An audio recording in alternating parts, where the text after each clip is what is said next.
We're going to talk some NCAA conference tournament futures. First up, guys, the Patriot League. Look, Colgate is the favorite here at minus 250. Some books minus 275. So we love this by BetMGM. They're the favorite to punch their ticket here to the big dance. The Raiders, also the number 1 seed. Conference play there, 16-2. It's hard for me to find a reason to bet against Colgate. Tom, can you find a reason? Not really. Colgate's one of those teams that makes the tournament a lot and everybody likes them and they're overvalued. I usually bet against them. I will say this isn't a great Colgate team. This isn't a team we've seen the last couple of years that shoots the lights out. So could they get upset? Maybe. I don't see it here. I know the team Larry is going to talk about. Lehigh is the team I had ranked number 2 preseason in this league. They disappointed. And I know there's some love for them to win this tournament. If I didn't go Colgate, I would look at Lehigh or American. But the problem for me is I don't know. I just don't know how much value is there. Listen, value is great, but you have to win too. Last year in the NCAA tournament, I had great value on Creighton, 100-1. Lost. So you know what I mean? You don't win any money. I don't know. I think Colgate wins this tournament, gets into the big dance, and then I'll probably bet against them again. That makes a lot of sense. And you bring up an interesting point, right? Because we always want to find value for everybody, but you're saying you still have to win. So even at minus 250, yeah, you don't want to lay that bet all the time. But if you feel strongly about it, what you're saying is it's not necessarily a bad bet to lay the big number sometimes. Right. And this is it's a really down year for the Patriot League. These teams are pretty bad. So I would be surprised if Colgate didn't win this, but I think Larry's going in a different direction here. So we'll see what he has to say. Yeah, Larry, talk to us about this plus 700 number, a lot more attractive. Yeah, well, Colgate's won 3 straight, 4 of the last 5 tournaments. But like Tom said, they haven't been exactly dominant. And the team that I like, Lehigh, they had a bad year, 12-17, but 9-9 in the conference. And the key for me is one of their best players, Keith Higgins. He missed 9 games. And then he came back, and they went 5-2 down the stretch. They had a 3-point loss to Colgate. In fact, both of their losses to Colgate were by just 3 points, and Keith Higgins missed one of those games. This guy was averaging over 15 points a game, giving them a nice duo with Tyler Whitney-Sydney, who is a first-team All-Patriot League guard. And it's interesting, since he's come back, he has not played more than 25 minutes. I'm not sure if they're going to unleash him in the tournament, if they were saving him a little bit. But down the stretch, their only losses were 3 points to Colgate and an overtime to BU. So I think this team has the ingredients at plus 700. They're getting it together. And like I said, they get a jolt from the addition of one of their best players. 2 good sides there. Again, not bad to follow a team that you think is going to win. It's not always a bad bet, but if you do think that they've got some value, then that plus 700 looks really good for Lehigh. Moving on here to the Sun Belt Conference, which tips off today at the Pensacola Bay Center. James Madison is currently favored to win this tournament, despite being the 2 seed. Appalachian State has the best record, and they beat James Madison twice in the regular season.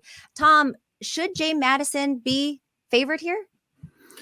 Well, if you're looking for a mid-major tournament to watch, if you haven't followed college basketball, I would suggest the Sun Belt, because both those teams, James Madison and Appalachian State, if they get into the tournament, those are teams that can win a game or two. James Madison won at Michigan State. Appalachian State beat Auburn. And when you watch those games, if you took the names off the front of the jerseys, you really wouldn't know who was who. They have athletes on both those teams. I like App State simply because they're not the favorites. If James Madison had better odds, I would probably go with them, because I think these two are on a collision course to meet in the finals. But as you mentioned, App State beat them twice in the regular season, close games by 6 and 4. But listen, this is one I'm going to be watching with interest, because on Selection Sunday, whichever one of these teams gets in is going to be dangerous against a higher seed. So I like the little bit of value here with App State not being the favorite.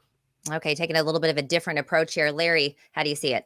Yeah, I agree. It's a 2-team race, and James Madison had that great win over Michigan State, but App State, it has the better matchup with them. They beat them twice. They have a 6'9" guy, Epson, who had 12 blocks in those 2 games. They're just so hard to score on, 26 in the nation for defensive efficiency with App State. And you look at a conference like this, you don't expect to see names like that high up in the Ken Palm ranking. So I'm with Tom. Better odds, I'll take App State. Okay, both guys on App State. Again, these are leans, not necessarily best bets. You won't find them on sportsline.com. So make sure you turn in here. If both the Maestro and Tom, who is just 10-1, like App State, then I'll tell you what, I'm go ahead and put my money on App State as well. Looking up next to the Horizon League tournament and these odds, you got Youngstown State as a favorite, plus 180, followed by Oakland at plus 250. The Oakland Grizzlies, they were the number 1 seed. I see how this has switched up a little bit. Obviously, they were hoping not to suffer kind of the same thing that happened to Youngstown last year, that got kicked out by Northern Kentucky. And speaking of Northern Kentucky, Tom, you like them?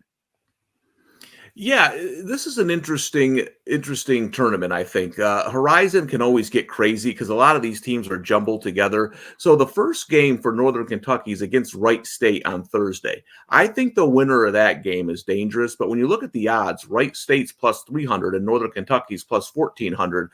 Wright State beat them twice in the regular season. They were both close, competitive, high-scoring games. But Northern Kentucky tends to get better as the season goes on, and the same thing this year. They've been better late in the year.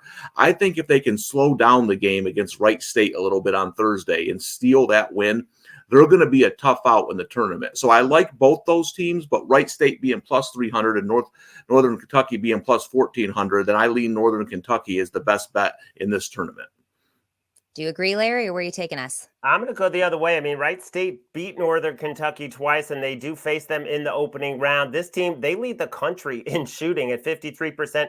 5 guys scoring 12 or more points per game, including Trey Calvin, who got them to the tournament 2 years ago with a beautiful jumper from around the foul line with about 10 seconds left to beat Northern Kentucky. So I just think Wright State, they're just so explosive right now. 87 points per game in their last 5. They've won 4 of those 5. They're hot and they can score. So I'm going to take the Raiders at plus 300.